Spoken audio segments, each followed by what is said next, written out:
Good evening, parents. My apologies for not being here this evening. My name is Mr. O'Connor. I was unable to make it this evening because I teach also at HCC, and tonight was the first night for classes, so I was unable to miss that. So I apologize about that. I wanted to give you a little video, a little contact information, so you can get a hold of me if you ever need to, and a little just kind of what goes on in the class and things like that.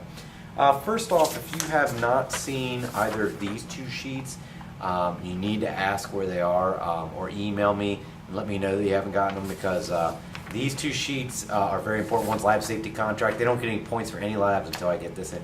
Can't even really let them in the lab until I get this back. And then this is information about the fact that we'll be using a lot of computers and things like that.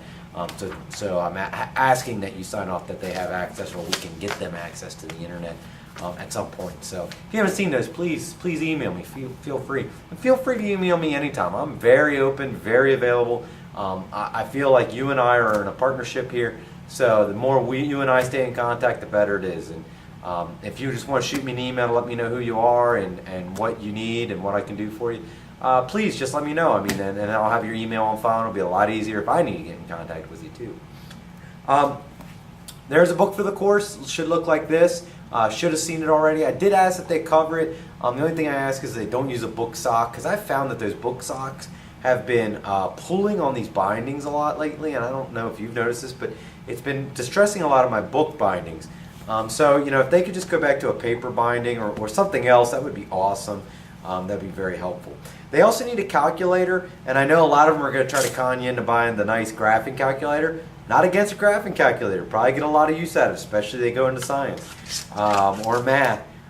You could buy one of those. They're about 80, 90, 100 bucks depending which kind you buy. But all you need is a scientific calculator. Scientific calculators, I prefer the Texture Instruments ones. I obviously cannot endorse any. The Casios are just fine. But the TIs students tend to seem to like better. You can find these at Staples, I think, for like 10, 13 bucks.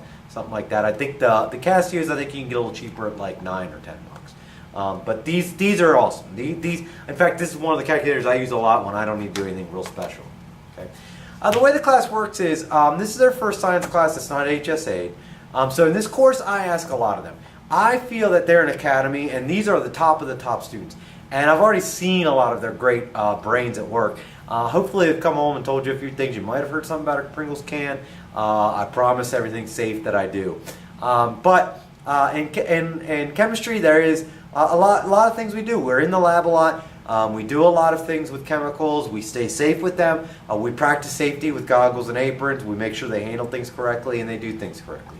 But I also ask them to take their thinking up to the next level. I tell them that I'm here as a mentor for them, that I want them to do great at college. And if you're going to do great at college, it's time to start learning to be an independent learner. And that's where in my class, I feel I'm one of the first people that really asks them to do that.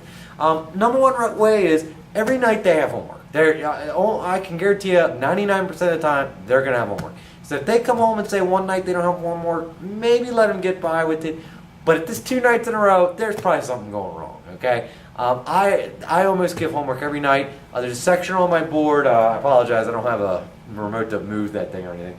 There's a section on my board that lists the due dates of what's due when, and it's almost always a week ahead of time. So like they know a week ahead of time, because I know they got, you know, maybe they're getting a job now, maybe they soccer or some extracurricular band or something like that. So they know ahead of time what to expect. So they can plan ahead of time. So there's no reason on Friday, if they know that they were not going to be in class on Thursday because of X, Y, or Z, you know, why they wouldn't have Friday's work finished at that point. Because they know ahead of it. Now, obviously, if they were sick or anything like that on Friday, I'd understand things like that. Obviously, excused absences, you know, we can work around that. But it gives them a way to pace themselves.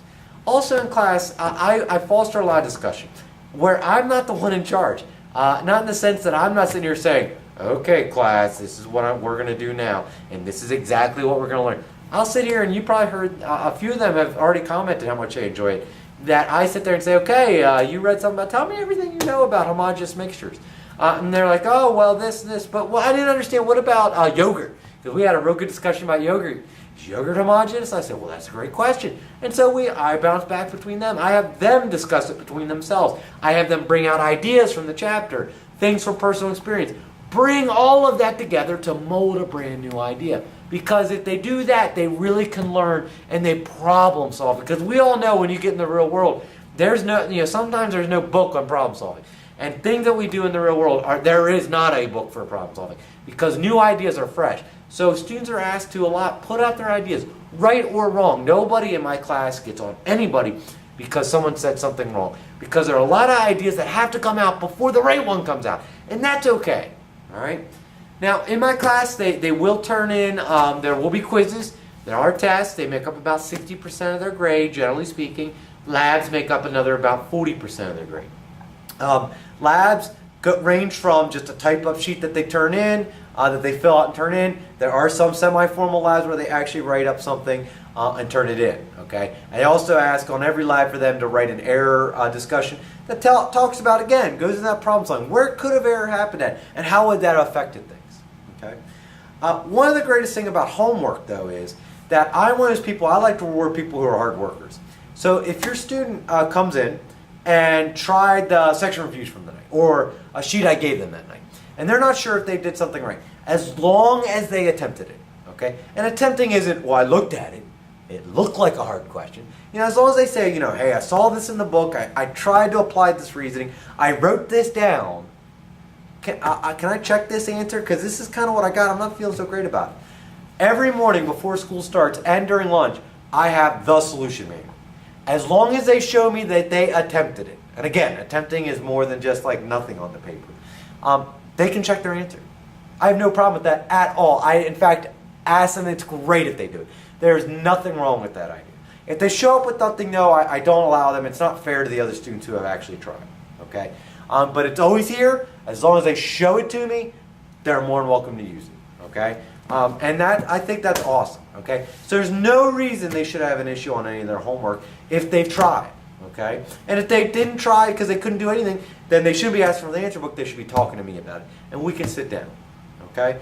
I'm here before school. I get here about 7 o'clock in the morning. I leave at about 5:30 at night. There are some exceptions. I have obviously personal engagements and things like that. Namely, Wednesday mornings I know I can't be here until about 8. And then most days I have to leave by 5:30 because I have either grad school to go to or I have to teach class. So I do invite your student to be in here at any time they want. To get help, want help. I also have AP students that would be very helpful to them, and they would love it. They would love to help them. So please ask your student if they're having trouble to come seek help from anybody and anyone, and I would be happy to, and AP would be happy to help them.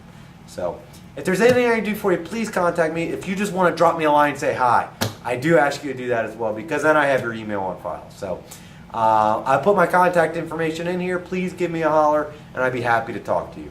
All right? So if there's anything else, please talk to me. If not, have a great day. Thanks for watching my video. See you later.